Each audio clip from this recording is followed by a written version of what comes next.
I'd been in love with Silas for 8 years, and every time I mentioned marriage, he'd always say to wait a little longer. Until my 28th birthday party. Our friends were teasing and egging him on to marry me. He lowered his eyes slightly and remained silent. As I looked at him, my heart gradually grew cold, and I finally decided to let go. Amid the teasing from friends, Silas didn't want to respond. What came to his rescue was a phone call. No one knew what was said on the other end of the line, but his expression changed abruptly. He hurriedly left with a single sentence, "Cora, I'll make up your birthday gift another day. Something urgent has come up." Before the words even faded, he had already turned and walked away briskly. He completely ignored the friends' mentions of marriage, offering no explanation whatsoever. Leaving me alone, awkwardly facing the crowd of friends. They all looked at me with sympathy. My heart was a tumult of mixed emotions.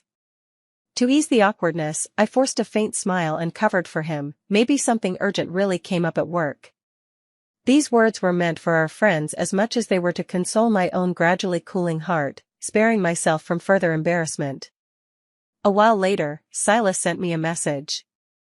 "Cora, Sienna sprained her ankle, and there's no one to take care of her at the hospital. I have to stay with her tonight, so I won't be coming back." I had lost count of how many times Silas had chosen Sienna over me. With each disappointment, my heart ached until it finally grew numb. I didn't call to confront him as I used to, just replied calmly with a message, "Okay." Then I texted my mom. "Mom, I agree to the blind date." Mom called back immediately. "Cora, you've finally come around. Tomorrow noon at the Lakeside restaurant, both families will have a meal together, don't you dare stand us up." "Alright," I agreed readily. Mom seemed to notice something was off and cautiously asked, "Cora, you and Silas?" I cut in and replied, "It's over." Mom sighed and didn't press further. The birthday celebration ended in an awkward atmosphere. Sitting in the car, I sent Silas the message I'd rehearsed 1,000 times in my heart, "Thank you for 8 years together. Today, we part ways peacefully." This is the first time I brought up breaking up in 8 years. During this time, Silas has mentioned it many times. Especially after Sienna returned to the country, every time I got jealous and made a scene, he would bring up breaking up. I never agreed. This time, I've decided to let go and give them my blessing. As for the gift he mentioned, I no longer have any expectations, he stood me up too many times already. Sienna is the daughter Silas's parents adopted, in other words, his sister. Back then, Silas's mother noticed Sienna's special feelings for Silas and sent Sienna abroad for 10 years. It wasn't until half a year ago when Silas's mother passed away that Sienna could finally return home. The first thing she did upon returning was seek out Silas. That day, I had a sudden appendicitis attack, and Silas accompanied me to the hospital. In the waiting area, the pain was so severe I couldn't straighten my back. Suddenly, Silas received a phone call and became ecstatic. "Sienna, you're back." His voice cracked with excitement. At that moment, he hurriedly threw out a sentence, "Cora, find a doctor yourself. I need to pick up Sienna at the airport first." He didn't care whether I lived or died, walking away quickly without even turning his head. I wanted to call out to him, but the pain left me with no strength to speak.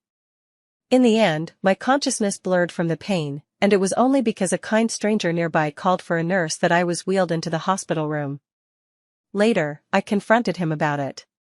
He explained, "Cora, Sienna was diagnosed with severe depression abroad and has suicidal tendencies. She really needs someone to take care of her. She just returned to the country and doesn't know anyone here." I had to go. "And you were already at the hospital, you could have asked the nurses for help." I loved him so deeply at the time that I was actually convinced by this twisted logic of his.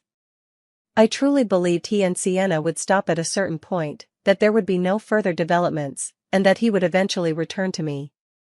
But I never expected that, from then on, they would escalate. Silas was frequently summoned away by Sienna, and the time we spent together grew scarcer by the day. Sometimes, he wouldn't even come home at night. At first, he would still offer various excuses, but eventually, he couldn't even be bothered to come up with reasons anymore. In the short 3 months since Sienna returned, I've met Silas fewer than 10 times. He's practically inseparable from Sienna, spending every day glued to her side. I simply couldn't bear it anymore. That day, I went to wait for Silas outside his company building. Even though he'd explicitly told me before not to come to his workplace that it would look bad for him. But I still went, desperate to see him. Sitting in the lobby's waiting area, I watched him emerge laughing with his colleagues. Walking among them was Sienna. His coworkers started teasing him. "Silas, your girlfriend is so thoughtful, bringing you lunch every day and picking you up after work. We're all jealous of having such a wonderful girlfriend." Silas's face beamed with a blissful smile as he gazed at Sienna with adoration. "Yes, having a girlfriend like Sienna is my greatest fortune." Sienna nestled even more affectionately into Silas's embrace, "And having a boyfriend like Silas is my greatest fortune too." Lost in their shared sweetness, they remained completely unaware of me standing in the corner, my face pale with fury. For a moment, I wanted to rush forward and demand an answer. If Sienna is his girlfriend, then what am I? But in the end, I chose silence. I followed him and Sienna, along with a crowd of his colleagues, to the restaurant they had reserved. I watched as they entered a private room. I hid in the one next door and heard them say, "To celebrate Silas and Sienna's 10-year love journey, finally coming to fruition." 10 years? Amidst their cheers and congratulations, my heart felt as if it were being sliced apart. Sitting in the adjacent room, my fingers trembling, I dialed Silas's number and asked him meekly, "Silas, in your heart, what are we to each other?" He paused for a moment on the phone, sounding slightly impatient as he said, "Cora, stop making a scene. I'm having dinner with colleagues right now. I'll talk to you when I get back." Before I could say anything more, he had already hung up. That night, Silas, who hadn't been home in ages, actually returned. My heart was brimming with fury, ready to pick a fight with him.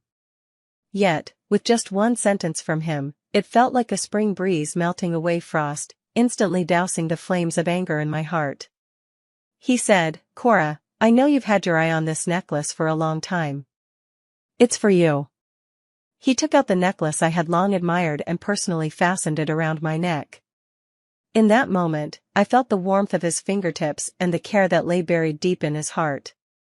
I thought, perhaps he still cares for me. At the very least, he understands my preferences. For the sake of this rare moment of harmony, I chose to remain silent, not mentioning what I had seen outside his office building earlier, nor the so-called dinner with his colleague. I told myself there might still be room for reconciliation. After that, Silas did start coming home more often. Yet he still left from time to time when Sienna called, for all sorts of reasons: burst pipes, a computer that wouldn't start, being afraid to walk alone at night. These seemingly trivial matters were like invisible thorns, piercing deep into my heart. Then came my birthday party. The moment Silas walked in, I could tell his mind was elsewhere, distracted. He hadn't even prepared a gift for me. It seemed no one even remembered my birthday. Not until the cake was wheeled out did he snap out of his daze, murmuring a belated "happy birthday" to me. His words rang hollow. When friends teased him about preparing a surprise, he fumbled awkwardly, empty-handed. Pressed about marriage plans, he fell into a shamed silence, the air thickening with discomfort. Then came Sienna's phone call. Without explanation, he bolted. And I, finally let go. The day after my birthday party, I agreed to a blind date arranged by my family. The person was a childhood neighbor of mine, Reed. In my memories, he was always with a runny nose, dragging me along on muddy adventures, climbing trees to steal bird eggs, wading into streams to catch fish. Those were our carefree childhood days, shared between us. Later, due to his father's job transfer, his family moved to distant City A, and we lost contact ever since. I never expected that years later, he would actually send someone to approach my parents with a proposal for an arranged meeting. Lakeside Restaurant. We met face to face. After so many years apart, Reed had long shed the childishness of his youth. Tall and upright, with arched brows and bright eyes, he exuded a striking charisma. Dressed in a well-tailored custom suit, he appeared both mature and steady. Though his expression remained serious, a hint of tenderness flickered in his eyes, especially when his gaze settled on me. I found myself unable to meet his eyes, a strange flutter stirring in my chest.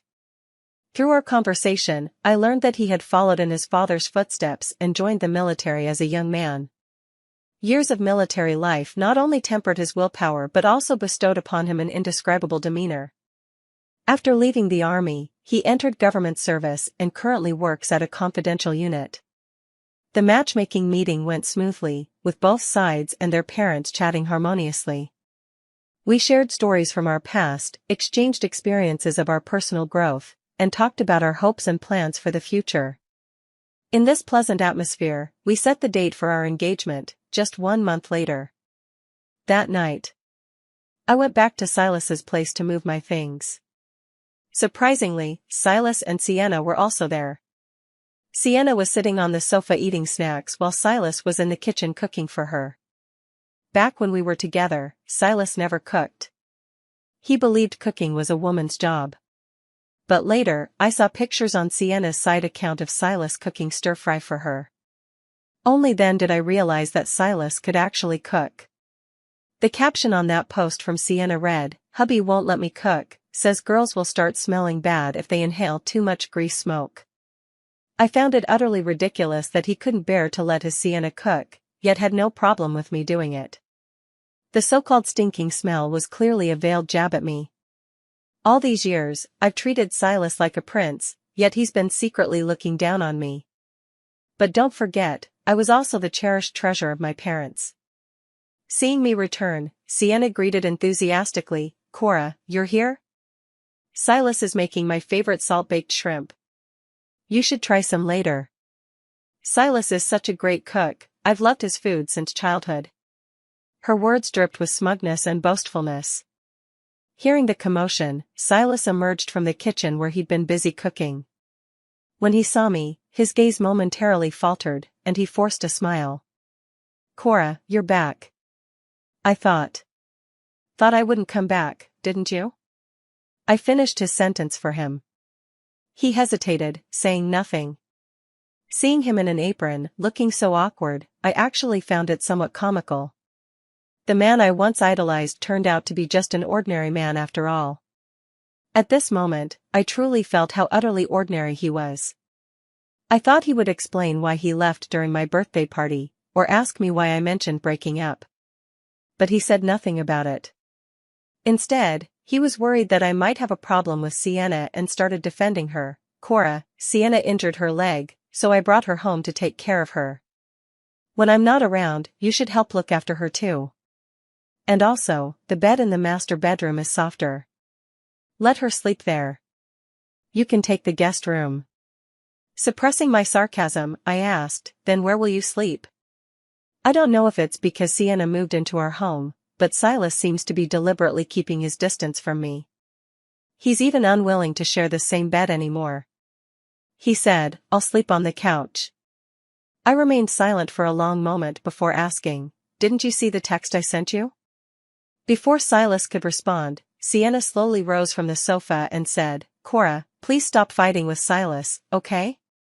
If you want to blame someone, blame me. It's my fault for suddenly spraining my ankle.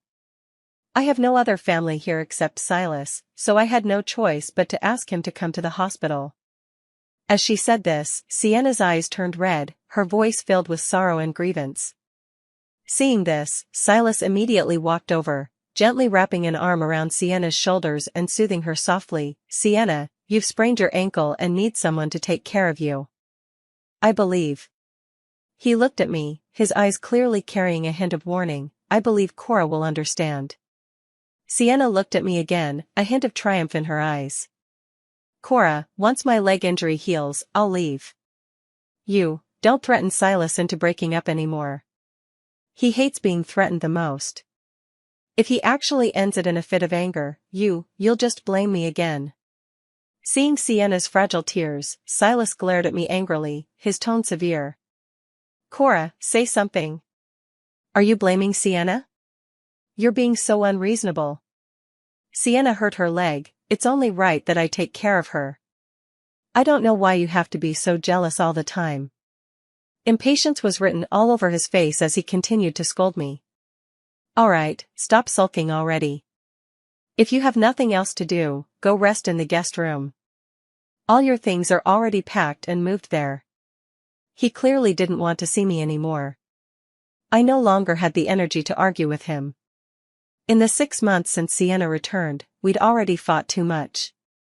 Every argument chipped away at what little affection remained between us. I said quietly, don't bother. You don't need to sleep on the sofa, I'll move out. Hearing this, Silas merely frowned slightly, a barely perceptible coldness flashing through his eyes, but he didn't speak a word to stop me. His silence was like an invisible knife, piercing my heart deeply. Fortunately, Silas had already packed my things and placed them in the guest bedroom earlier, which saved me a lot of trouble. I contacted a moving company overnight and moved out of his house completely. He watched as I carried out boxes one by one, yet he never stopped me or even glanced my way. He even sat at the table, meticulously peeling shrimp and removing the veins for Sienna, worried that the salt-baked shrimp would get cold. For me, this scene was so glaring, so bitterly ironic. In 8 years, he had never done anything like this for me, yet now he was being so considerate for another woman. As I finished moving all my things and turned to look at this house once more, an ache welled up in my heart. When Silas and I first met, he was already living in this apartment. Back then, it was nearly empty, nothing but a bed inside. Everything here was gathered piece by my own hands, each object carrying memories of us. It's just a shame that nothing here, not even the people, belongs to me anymore. Seeing me linger, Silas thought I still couldn't tear myself away. Finally, he stood up from beside Sienna and walked toward me. His words carried coldness and distance. Cora, stop making a scene. My patience has limits too. You should be more mature. Sienna's treatment will take a while. Just stay out for a while. You can come back after she recovers. I didn't respond. The birthday gift he promised me yesterday, a day after my birthday had passed, still hadn't materialized. Clearly, he'd forgotten entirely. I looked at him, at this man I'd loved for 8 years. My heart no longer stirred. The love and warmth that once were had now quieted like a still pond. Silas, I wish you happiness, I said quietly, carrying my last suitcase, walking away without looking back. Hearing my words, Silas suddenly felt an inexplicable tightness in his chest, as though something had been lost in an instant. Yet he still didn't speak to stop me. Shortly after I stepped out the door, he closed it, shutting me out completely. Sitting in the car, I received a message from Sienna's secondary account. Your breakup text, Silas already saw it last night. He finds you annoying and says not to make unreasonable demands. Oh, by the way, there's something I've been meaning to tell you. That apartment was originally bought for me by Silas. But back then, the old woman sent me abroad. Silas stayed there, unable to bring himself to move, because it reminded him of me. Thanks for redecorating it for me. But honestly, I don't like that style. Silas has already promised me to tear it all down and start over. I stared at the words on my phone screen, yet felt strangely calm. I didn't reply. I didn't get angry. I just silently removed her from my contacts. I returned home and began bustling with preparations for my engagement with Reed. Every detail had to be perfect. I saw Silas again on the day I went to the bridal shop to try on wedding dresses. As soon as I entered, I spotted Silas and Sienna. They were also trying on wedding attire. It seemed their happy event was approaching. Silas was gently adjusting the hem of Sienna's dress, his eyes filled with adoration. His movements were unusually tender, as though handling a priceless work of art. Sienna, you look absolutely stunning in that dress, Silas sincerely praised. Sienna stood before the mirror, admiring her own beauty, her face radiant with a blissful smile. She seemed to notice me standing at the doorway and said to Silas, "Silas, when will the engagement ring you personally designed for me be ready?" At these words, a sudden pang shot through my heart. A ring designed by Silas? Though Silas wasn't a professional jewelry designer, he was an architect. In moments of tenderness, he had once promised to design our wedding bands himself. But now, he's bestowed this honor upon another woman. Even though I no longer love him, my heart still feels as if pricked by a needle. Silas was still adjusting Sienna's dress and didn't notice me at the door. He said dotingly to Sienna, "Soon, just a couple more days. Then we can wear the wedding rings I designed myself to take our wedding photos, fulfilling your dream." "It's our shared dream," Sienna corrected. Silas didn't argue, only smiling faintly. He slowly rose to his feet. But the moment he stood up, he noticed me reflected in the mirror. A flicker of surprise flashed through his eyes before he whirled around sharply. My name escaped his lips, "Cora." For a moment, Silas froze, his eyes betraying a trace of panic. But almost instantly, he composed himself again. "Cora, what brings you here?" he asked. Without waiting for my reply. He suddenly thought of something and frowned. "Did you hear someone say that Sienna and I were coming here to take wedding photos, and came to make trouble again?" Make trouble? Hearing this phrase, I laughed at myself mockingly. Before, to keep him from getting too close to Sienna, I had indeed done some crazy things. So in his eyes, all those were just acts of making trouble. Looking back now, it really was making trouble, disrupting his and Sienna's relationship. But I'll never do it again. I said indifferently, "I'm not interested in how you perceive me." "Then why did you come?" Silas asked defensively. As he spoke, he took a step forward to stand in front of Sienna, as if afraid I might suddenly lash out at her. I remained silent. Back when Sienna had just returned to the country, she had lived alone in that apartment. Once, she said there was a man loitering in the hallway and she was terrified. In the dead of night, she called Silas over to keep her company. Sensing something was off, I grabbed some people and went there. I knocked on their door. Silas answered wearing a robe. Before he could react, I barged straight into the master bedroom and saw Sienna lying half on the bed, dressed in lingerie, striking an extremely seductive pose. When she noticed me, she panicked. I immediately slapped her twice across the face and shouted, "You shameless bitch! How dare you seduce my boyfriend?" Silas chased into the bedroom and, seeing me hit Sienna, immediately became furious. He shoved me away harshly and embraced the weeping Sienna, whispering comforting words to her. He even yelled at me, "You crazy woman, what's wrong with you?" At that moment, caught off guard, I stumbled and hit the bedside table, leaving a long gash on my forearm. To this day, the scar remains.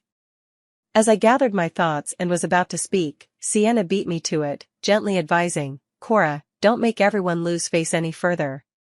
Silas was reminded by her and recalled that incident, after which he had been thoroughly mocked by his friends and family. This only made him angrier. He said coldly to me, "Cora, on such an important day as today, I hope you can be sensible and not embarrass everyone." His tone was filled with menace and warning, as if telling me he wouldn't let me off lightly if I dared to cause trouble. I smiled indifferently, feeling already at peace inside. "Don't worry, I won't cause trouble. I'm not here for you, anyway." Silas didn't believe it and pressed further, "Then what do you want to do?" Just then, a tall figure suddenly appeared beside me, wrapping his arm around my waist. "Cora, sorry. I'm late." I turned to look at Reed, a faint smile curling at the corners of my lips. "No, you're just on time." I was early. Reed looked at me tenderly, his eyes shimmering with adoration and affection. We exchanged a smile, lost in each other's gaze. He asked, "Are these two newcomers your friends?" I pondered for a moment. "Not really, I guess." "Oh." Reed responded without further questions. At that moment, a staff member from the bridal shop approached. With a warm smile, she said enthusiastically, "You two must be Cora and Reed, who booked the wedding photo shoot today, right?" I nodded. Please follow me, you too, the clerk said warmly. Because Reed and I had ordered the highest tier package. I didn't look at Silas's reaction, just hooked my arm with Reed's and was about to follow the clerk. At that moment, Sienna's voice rang out, Cora, are you so desperate to stop Silas and I from taking wedding photos that you'd just grab some random man to pose with? Is your private life always this messy? I heard her words and couldn't help feeling a surge of anger in my heart. I held back and retorted, at least when I ask him to take photos, both of us are single now. Unlike some people who used to cling to other people's boyfriends, completely lacking boundaries. Sienna's face immediately darkened, but instead of confronting me, she turned to cling to Silas's arm. Silas. Silas looked at me disapprovingly and scolded, Cora, must you be so harsh with your words? I looked at him and demanded, what gives you the right to lecture me? What you should do is manage your own people, not poke your nose into others' business. You. Silas was speechless with anger. He pointed at Reed and said, Cora, did you deliberately bring this man here to take wedding photos just to spite me? You're being utterly childish. Let me make this clear, if you take wedding photos with this man, there's no going back for us. Silas threatened, glaring at me fiercely. I couldn't be bothered to deal with him any longer. Linking my arm with Reed, I said to the bridal shop staff, lead the way. Silas instantly looked utterly incredulous, yet still made no move to stop me. He glared at my retreating figure with resentment, convinced I was still throwing a tantrum. He was certain Reed was just an actor I'd hired. By the time Reed and I emerged from the bridal boutique, Silas and Sienna had already left. After that day, I heard nothing from Silas or Sienna for a long time. Ever since Sienna became a group admin, she'd kicked me out of our mutual friends chat group, and I never requested to rejoin. I only told my closest friends about my engagement. Although they all knew Silas too, I had already asked them not to reveal anything about me to Silas, nor did I want to hear anything about him anymore. So none of our mutual friends mentioned Silas in front of me again. Until the night before the engagement.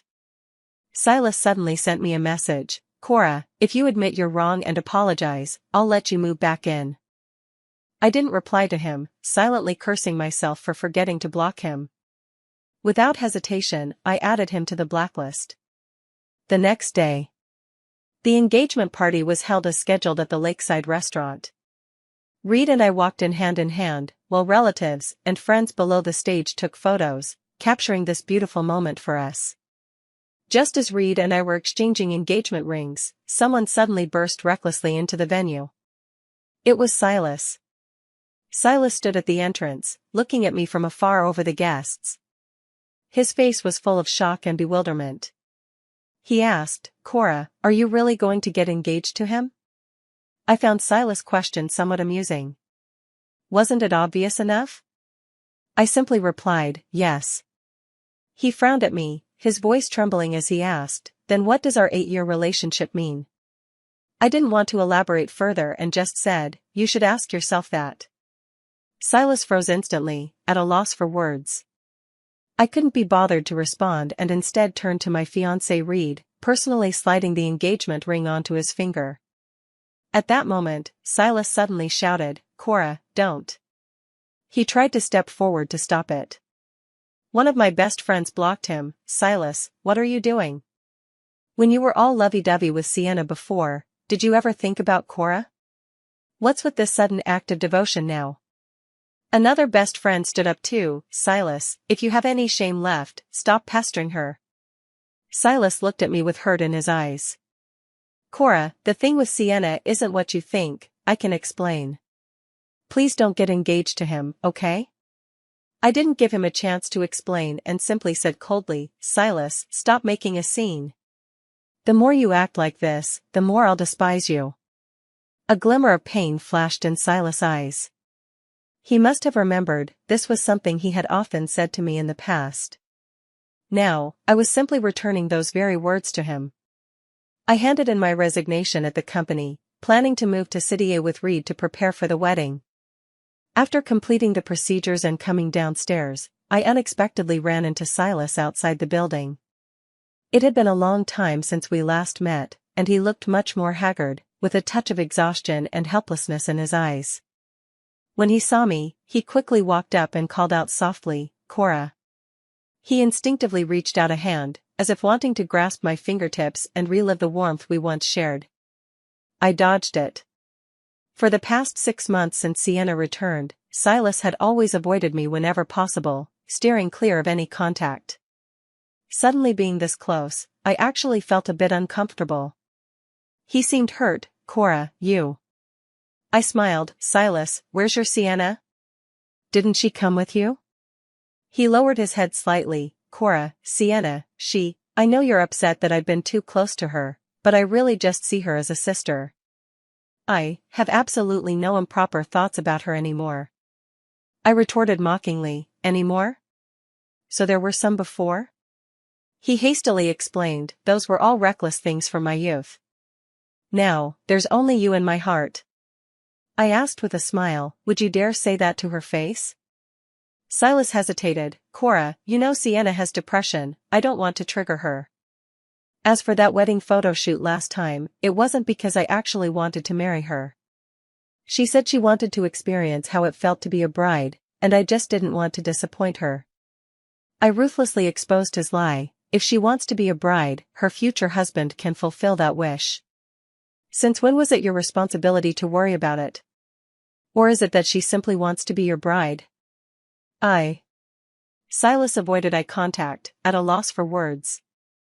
Because what Sienna had indeed said was, she wanted to experience what it felt like to be his bride. I continued, "Also, you couldn't bear to disappoint her, but you could bear to disappoint me? That ring, you once said was designed for me, yet you gave it to Sienna." "Cora," Silas said urgently, "I can redesign one for you." "No need." I coldly cut him off. "My fiancé will give me better ones. As for you who's already broken your promise, I won't trust you again." "Cora, Silas wanted to say more, but his phone rang just then. He glanced at the screen, his expression conflicted. "Cora, I need to take this call. Wait for me." With that, he turned and walked quickly away, his back to me as if afraid I might overhear the conversation. But the truth was, I wouldn't be waiting for him anymore. By the time Silas turned back, I had already driven away. Through the rearview mirror, I saw him chase after the car for a few steps before ultimately giving up with helpless resignation. I received a text from an unknown number. The words were filled with accusations and provocation.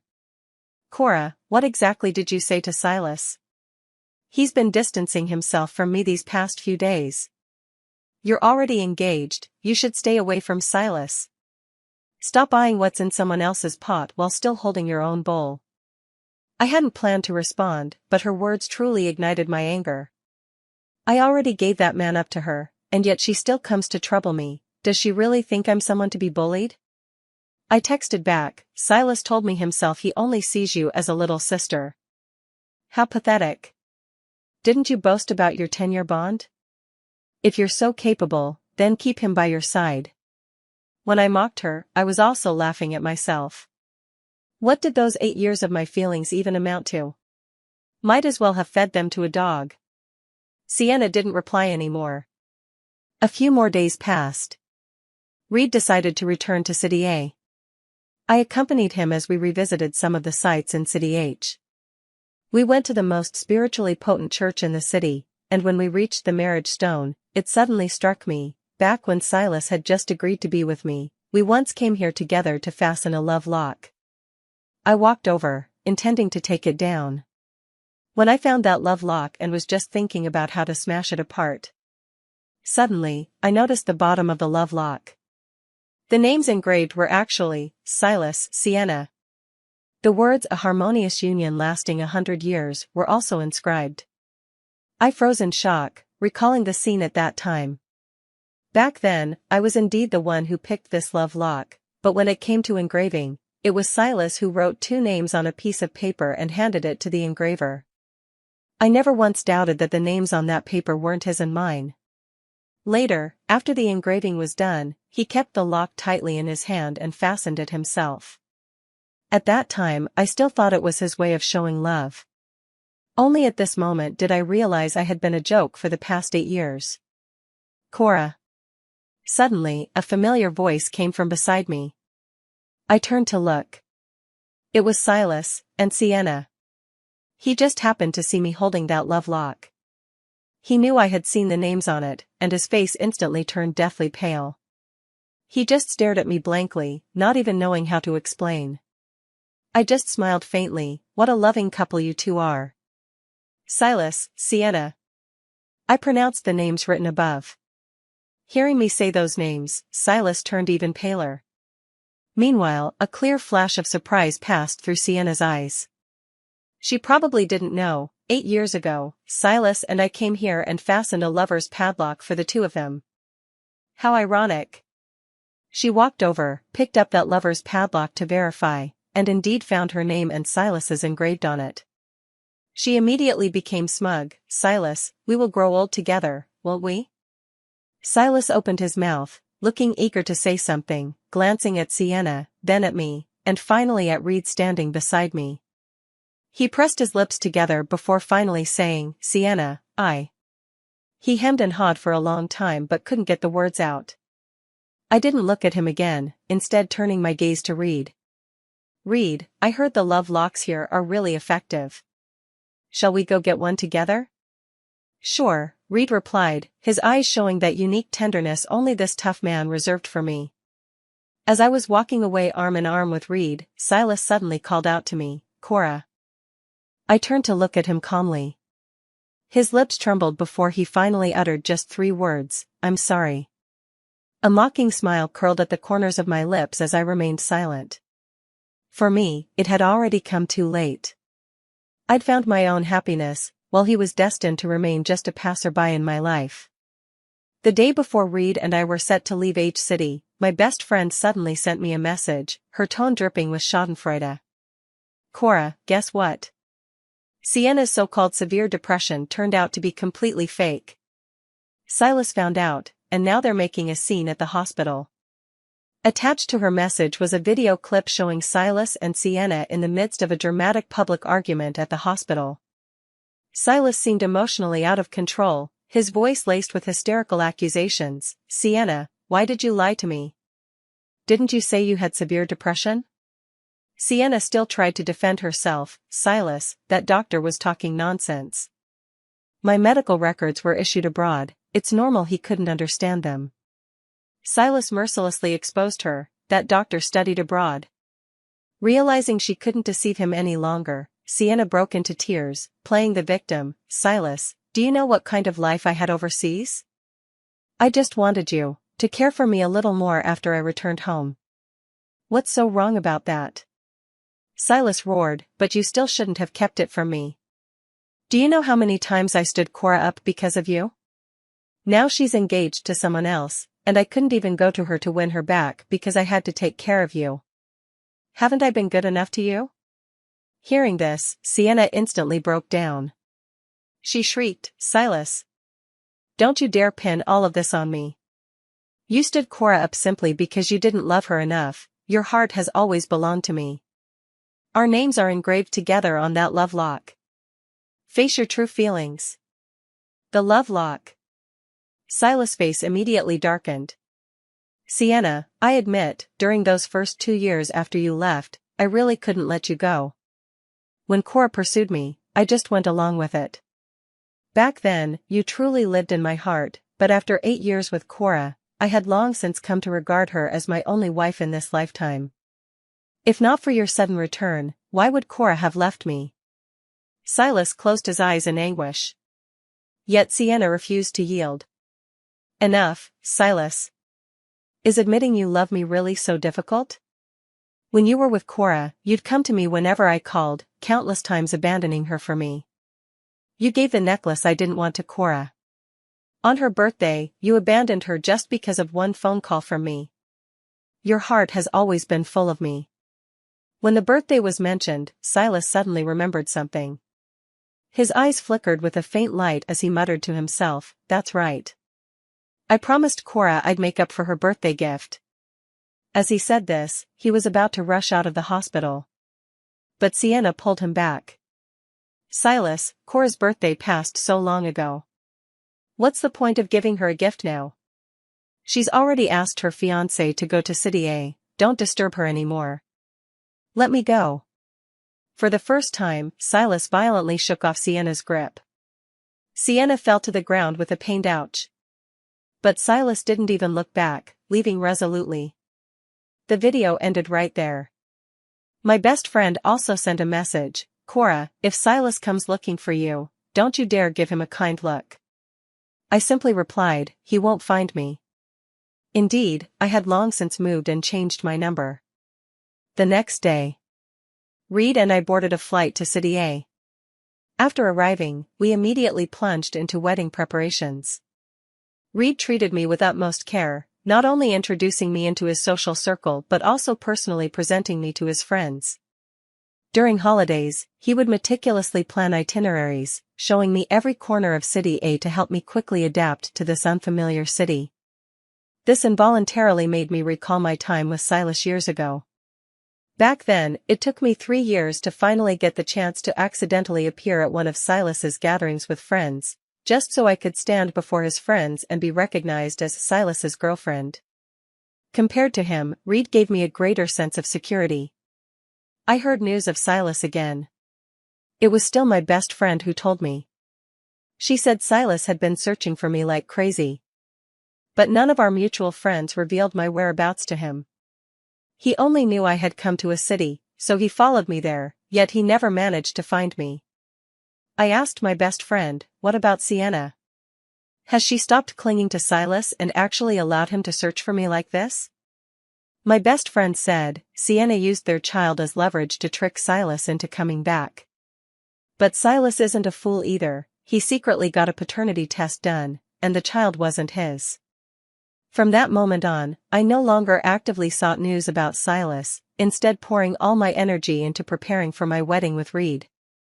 Reed and I had our wedding as planned, grand and magnificent. As I sat in the wedding car on my way to the ceremony, I glimpsed Silas wandering down the street, utterly dejected, his former radiance completely gone. I simply smiled faintly and walked toward my groom.